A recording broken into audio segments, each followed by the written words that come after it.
A little over 1 year ago, I spent an entire weekend digitally cataloging my wardrobe. I went through my entire closet, meticulously taking photos of every item, writing down sizes, brands, going back through my emails to find receipts and track prices, all so that I could understand my wardrobe, see my shopping from a bird's eye view, and see how digitally getting ready in the morning could make my life easier in the long term. So here we are, as promised. Here is my full 1 year data recap of what tracking my wardrobe has looked like. There's 2 other videos in this series that precede this one. You don't need to watch them in order to watch this video, but if you want to see the full backstory of this journey, what it was like to catalog my entire wardrobe, I did film that process, and I did film a 6-month update back in April. If you're totally new to hearing about this whole digital wardrobe thing, the app that I use is called Index. It's obviously a platform with a whole lot of utility, but it's also kind of got its own little creative community going on there as well. And actually, while we're here, speaking of creativity and clothes, I am seeing Lady Gaga again when she comes back to New York City next year, and I feel like I need to start cooking up ideas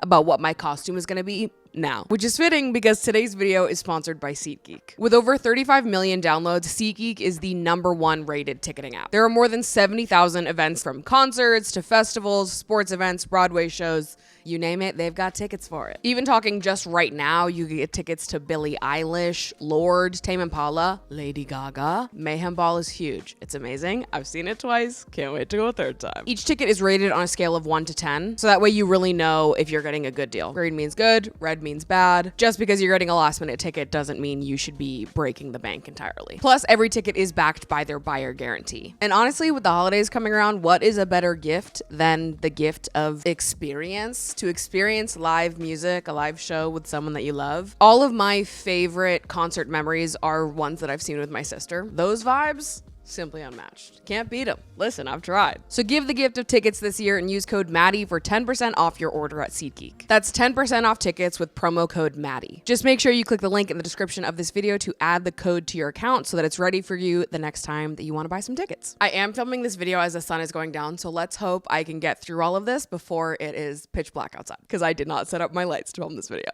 To kick us off here, let's look at the composition of my wardrobe. I'm assuming this is going to be largely similar to what it was 6 months ago when I did my initial half-year check-in, but I'm totally open to being wrong about this. In total, I have 372 items in my wardrobe. I want to say I had about 350 at our last check-in, so I have acquired quite a few pieces. And the item that takes up the majority of my wardrobe is tops, coming in at 37%. I own 137 tops, which does make sense, but every time I hear it, I'm like, that is crazy, girl. But I am interested. For those of you that also have your wardrobes cataloged on Index, is tops also your top category? And if it is, what is the percentage? It feels like it makes the most sense to me that tops would kind of be everyone's top category, but 37%, 137 tops feels diabolical. But also then sometimes I see other people's wardrobes, people who don't live in small apartments, and I'm like, you probably have 400 tops. I think we all have too many tops. Yeah. My second highest category is bottoms, coming in at 19% with 71 items. And then my next largest category is accessories, coming in at 12% with 43 items, which makes sense because accessories are kind of spanning a wide range items, possibilities. And then the rest of my categories are kind of similar, ranging from 2 to 6%. So one pieces, which is like dresses, jumpsuits, rompers, other, which is where I put my athletic wear, bags, outerwear, jackets, coats, shoes, jewelry, swim. Yeah, these are not categories that I have the most amount of items in.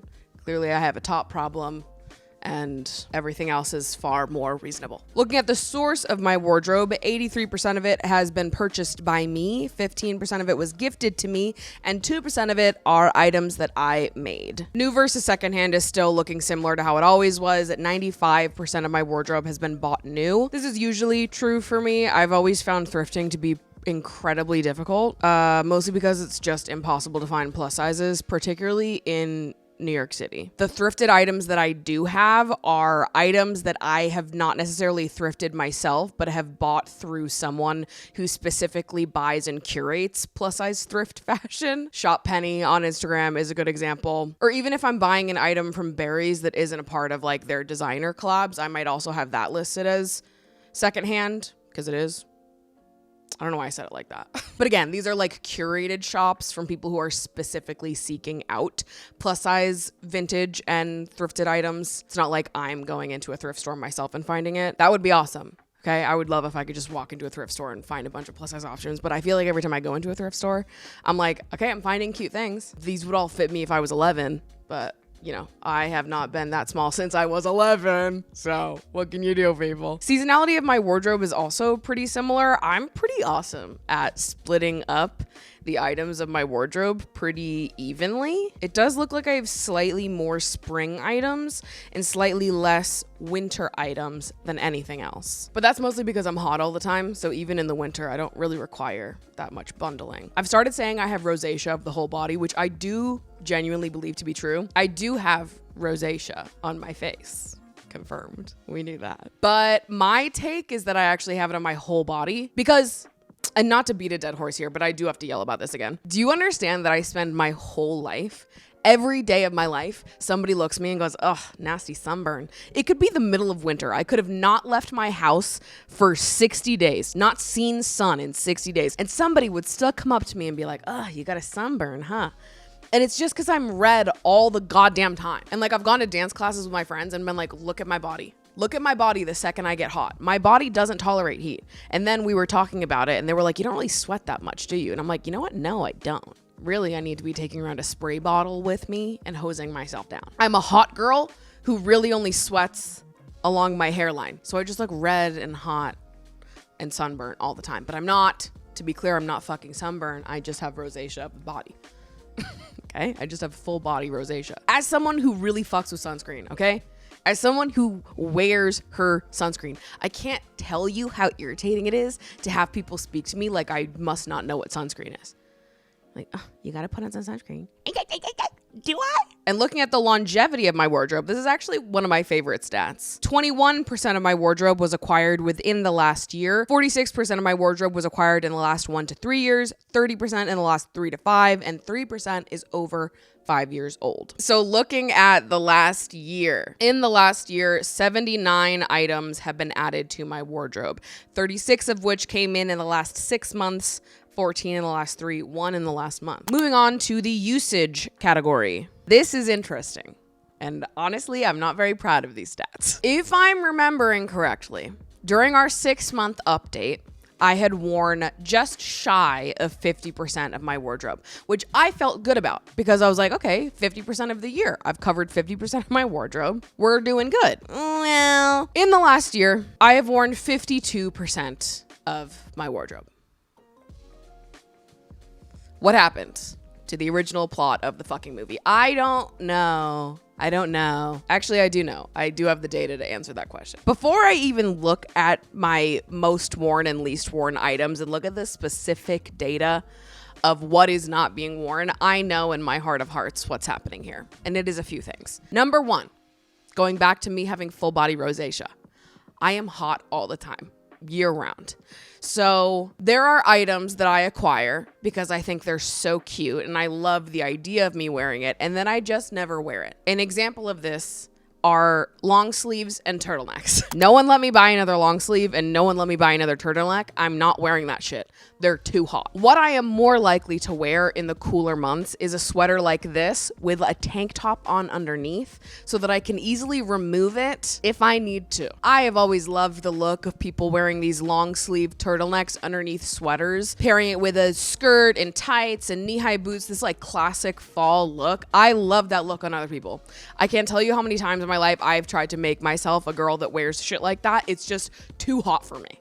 I'm sorry. So I know that the bulkier, heavier, hotter items in my wardrobe just get less wear because as much as I think they're so cute and would like to wear them, I will get hot and overstimulated and rip everything off. So it's easier for me to just opt for things like this instead. Here's the thing though. I know this about myself now, so you will not see me acquiring anything more like that in the future. That's really been the most helpful part of this year for me, is taking note of my habits, pinpointing why I'm making the choices that I am, and then making different choices. So this fall/winter, you will not see me acquiring long sleeves and turtlenecks. Why? Because now I know that I don't wear them.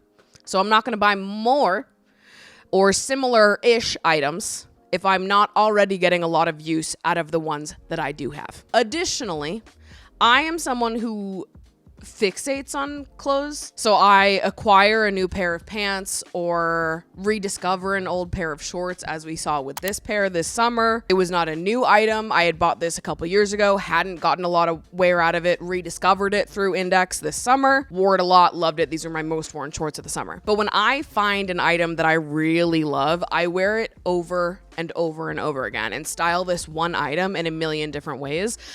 But if I'm fixating on a top or a bottom, it's like, okay, well, then I'm not wearing all these other things because I'm fixated on this one item. You know what I'm saying? So I know I do that. And so that cuts down the amount of range and wear I'm getting out of my total, 350 plus item wardrobe. And then the third thing I think is happening is that my style has shifted a little bit in the last 2 years. If you look at the outfits I was styling in 2021, 2022, there's similarities to what I wear now, but I do think it looks really different. Obviously, I still wear a lot of color. I still play with color, look at what I'm wearing right fucking now. But in general, I do find my style now leans a little bit more muted, and I will pick one item to be colorful and bold. That's not always true. You guys know I love clashing patterns, colorful on colorful. I love high contrast looks, but they do look different now than they did back then. And so I just think that there are some items that I acquired in 2021, 2022 that don't really resonate with me anymore. And they are usually very bright colored pieces, or pieces that just have a little bit more of a girly cut. Obviously, I do dress very feminine, but I would not describe my style as girly in any way. I'm not really into frills and florals and looking delicate in any way. I like to be feminine, but I like to go for a little bit more of an edgy alternative vibe. So looking at an item like this bright pink dress that has frills, I'm not going to wear this. I didn't wear this summer. This item can definitely be donated now, but this was an item that I bought within that 2021, 2022 fashion era that I was in that just doesn't resonate with me anymore, even though it is a beautiful item, hence why I hadn't donated it up until this point. I think that a lot of my wardrobe at this point, because I have acquired such nice pieces, I often don't want to part with them, even if I'm not loving it, because I'm like, oh, but it's so nice. It's such a nice item. I really like the quality of the item. So I do think that tracking what I'm wearing through Index and actually seeing it's been a full year and you didn't reach to wear this item even once, that doesn't necessarily mean it's time to donate it, but it does mean it's time to consider it. And so I think a dress like that, I am ready to part with. And I'm sure there's many other items that sort of fit that bill as well. So I only wore 52% of my wardrobe in the last year. It's looking like it might be time for a closet sale pretty soon. So TBD on that. Keep your eyes peeled if you live in New York. Looking at my most worn items over the last year, the things at the top are always going to be my jewelry, my sneakers, and my go-to purses, because these are items that I wear in almost every single outfit. I wear the same jewelry every day. I'm usually wearing my sneakers, and more often than not, I'm wearing one of 3 bags. This black bag, this denim bag, or this red bag. Sometimes I'll switch it up, maybe do this leopard or this purple. It's usually one of those 5 though. So I know that all of those items are going to be at the top of my most worn regardless. So I'm going to ignore those and look straight at the items of clothing that are maybe a little bit more unexpected. This is actually not surprising at all. My most worn item of clothing, excluding the bags and jewelry, is this pair of blue and red striped pants from Anthropologie with 63 wears. I love these fucking pants. I love these fucking pants. But this is what I mean when I say I buy an item and I fixate on it. These pants were a fixation for me. I wanted to wear them every day because they're comfortable and cool and you can style them in so many ways. I've been styling them a lot with this sweater, actually. I love it. I love it. I think it's so fun. Next is my Anthropologie leather jacket coming in at 53 wears. Again, this is my go-to jacket year round. Not to say the words full body rosacea again in this video, but I will wear that leather jacket in the middle of winter because of my full body rosacea that I've self-diagnosed myself with. And then the third most worn item is actually this same pants as before in a different colorway, in the blue colorway. This pair coming in at 47 wears. Telling you, I find something I like and then I need to wear it every single day.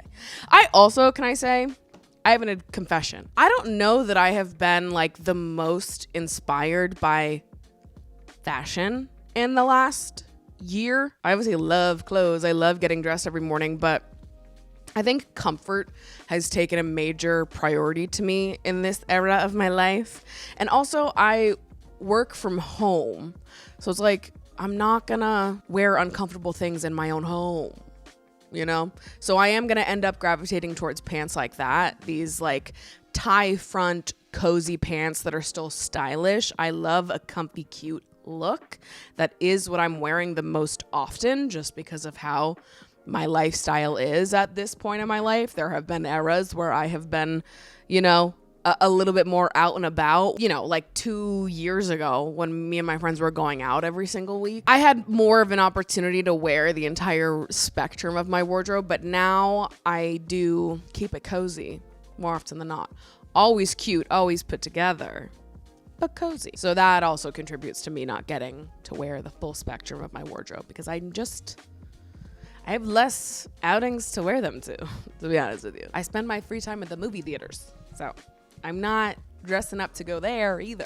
Other honorable mentions here are my leopard pants coming in at 34 wears, my Boys Lie Sex Ed sweatshirt coming in at 33 wears, my black Classy Network tank top at 31 wears, and my camo dressed in Lala shorts coming in at 25 wears. Damn, those might have actually been my most worn short this summer. They had a little bit more time because I discovered them in the spring, but I guess that makes sense. And then my brown Reformation tank that I love, 23 wears. You see, I could have told you that without even looking at it because I know I wear the same things every single day.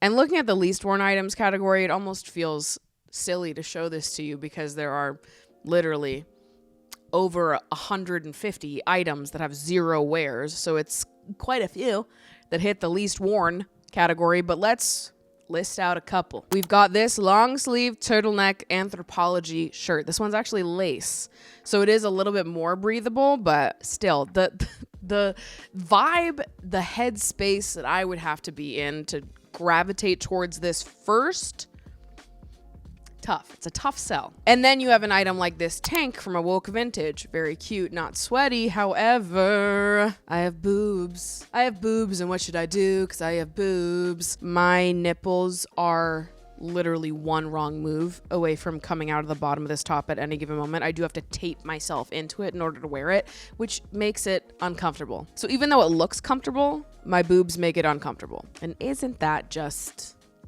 always true? Isn't that just always the tea? Except this is a pro big boobs channel. Never twist to that, okay? My boobs are fucking irritating sometimes, but at the end of the day, when I look at myself naked in the mirror, I go, thank God, babe. At the end of the day, you won't ever see me getting a breast reduction. Don't you worry about me. Don't you worry about me. And then, of course, you've got the more colorful items that I acquired during that 2021-2022 period. This New York Yankees pink bag from 13 Crosby. It's cute, and I just don't love it anymore. This pink Anthropology jumpsuit, this purple Free People skirt, this yellow romper from Fashion to Figure, which does Fashion to Figure even exist anymore? I feel like they shut down. This swirl top from Ray. The times me and this Ray top had, you know? She had her time in the sun. She was at one point one of my most worn items. And I feel like I'll hang on to the Ray pieces for so fucking long because it was the devastation of the year seeing Ray go out of business because Ray has been one of my favorite brands for years now. And it's just like, what a gut punch seeing so many iconic plus-size fashion retailers go out of business this year, particularly one like Ray, who just so gave a fuck. Great times, great memories with that green swirl set. And then looking at my most worn outfits, these I can also predict to you. First one is the Boys Lie Sex Ed sweatshirt outfit. That was my hyperfixation outfit last December. Then we've got the camo shorts, brown Reformation tank. This is my hyperfixation outfit this summer. We've got some sweat short outfits that I wear around the house a lot. This light Old Navy cardigan outfit. See, love that cardigan because it's very loosey goose, though it is a long sleeve, so maybe I am a walking contradiction. She has layers. She contains multitudes. This leopard tube top got so much wear this summer. This zebra tank got so much wear. I'm sure I've worn literally all of those outfits in at least one video. And if you know me in real life, you're like, yeah, I've seen her wear those outfits multiple times over. For sure. Which brings me to my last category, which is the investment category. I'm going to block out a lot of these numbers as I have in the past, just because I don't love the idea of strangers knowing the exact value of everything that I own. That seems unsafe. Hope you understand, Queen. But I will say, looking at my spend by year, because you'll remember when I did this, I plugged in the prices of every single thing that I own. I found the receipts in my email for everything I own. So everything has a price. So I can see how much money I spent on clothes every single year. And I can tell you that in 2025, I have spent more than 50% less than every single year previous.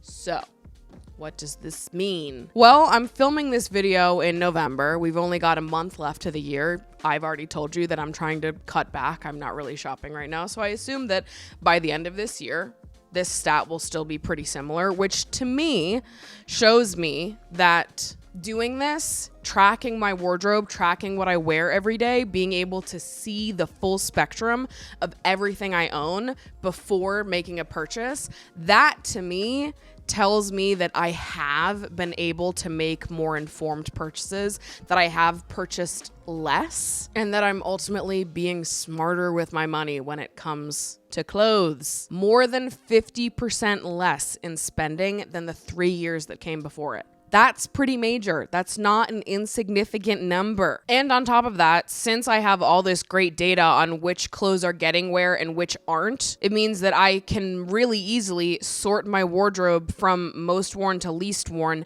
check off all the items that I want to donate that are ready to be donated, and send them off without much second thought. And also, I could make some of that money back from doing the closet sale. Circle of life, people. So, in total, what have been my learnings, conclusions, final thoughts after doing this for a full year? And yes, as expected, the lighting has gone to complete and utter shit in this apartment in the time I've been doing this video. What can you do? The sun sets at fucking like 4 p.m. now. Learning number one is that I am an outfit repeater. I am an outfit repeater. I always have been, and I always will be. Why fix what isn't broken? I love being a cartoon character with an expected look and vibe about me. It's why my hair has been purple for like 4 years now. I do the same purple eyeshadow to match my fucking hair every single day. I'm not saying it's not a little weird, but I do love it. Number two, this was not a hard habit for me to get in. The habit of every single day waking up and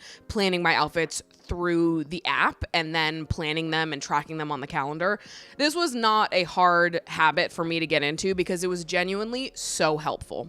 Being able to look at my wardrobe on my phone and get ready on my phone before actually putting the clothes on my body has crunched down the amount of time it takes me to get ready in the morning by a very significant amount. In the past, I have totally been susceptible to like trying on everything in my wardrobe, throwing things across the room and feeling so defeated and hating the way that everything looks. When I tell you that has happened so minimal times in the last year, because I'm always cooking up an outfit on my phone first, referencing old photos I have of myself in those pieces to see if it would make sense, and then going to try it on. And you know, sometimes it still doesn't work. Sometimes I cook up an outfit in Index, I go to put it on and I'm like, it just doesn't slay that way. But then I go back in Index, I move around a couple things, I swap those pair of pants for a different one, and boom, we've got an outfit.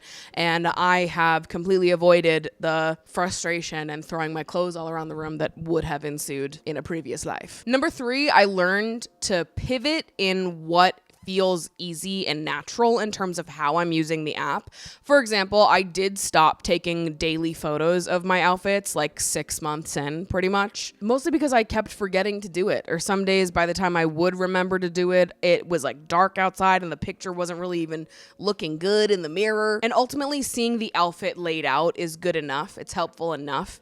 For me, I don't really need to see a photo of myself in the outfit. If I put an outfit together on Index and I like it, then I'll wear it. And if I don't end up liking it, I'll just delete the outfit from my closet. Number 4, having an active wish list and sitting on items before I buy them has also been major. And I think that has really been huge in helping to curb my spending. Within Index, there is a wish list feature where you can upload pictures of what it is that you're looking at, the price, the link, and it's just a separate part of your wardrobe. I have practiced so much self-control by every time I see something that I like or I have an urge to buy something, instead of adding it to my cart and buying it, I just screenshot it, put it in my Index, and let it sit there. I'll be honest with you, there is a ton of stuff in my wish list that has been in there for months that I'm still very interested in, but I'm saving it for when it makes financial sense for me to do that, rather than impulsively buying something when it doesn't make financial sense for me to do that, even if it is an item that I really truly want and do like. And also, the benefit of waiting and putting something on a wish list is that maybe if you let it sit there for 60 days, you figure out, you know what, I actually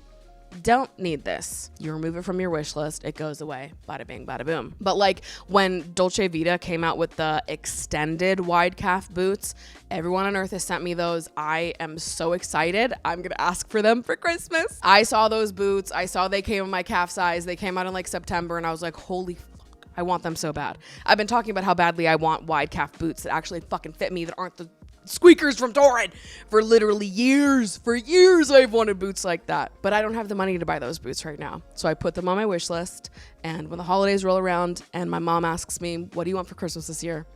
I know what I'm gonna send her. I've had it written down for months, and I can feel proud of myself for not impulsively buying something that I did not have the money to buy. And lastly, packing for trips is infinitely easier when you have your wardrobe cataloged. Really, the two groups of people that I would recommend do this the most are, number 1, fashion girlies, fashion lovers. I think you'll get a lot of use out of this. And also, if you are someone who travels a lot, I think you will also get a lot of use out of this.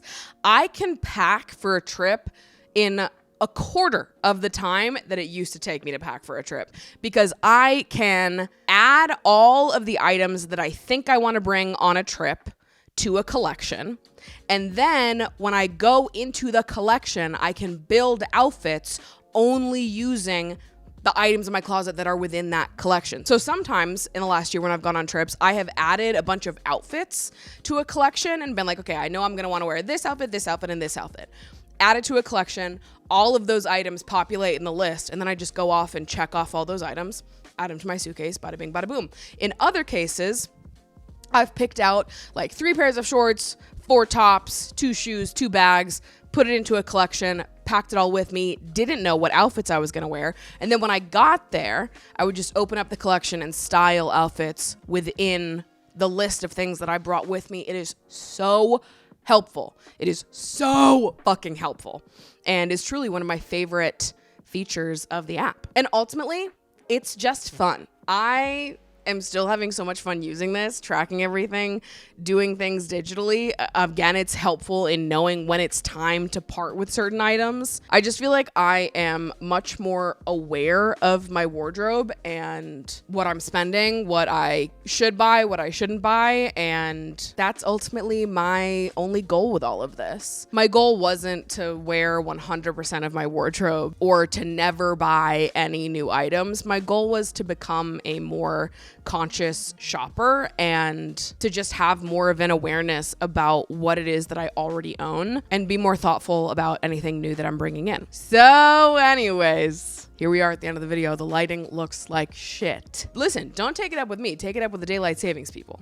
I didn't do this. Those are the stats. That's the data. That's where we are a year later. I'm going to keep doing this.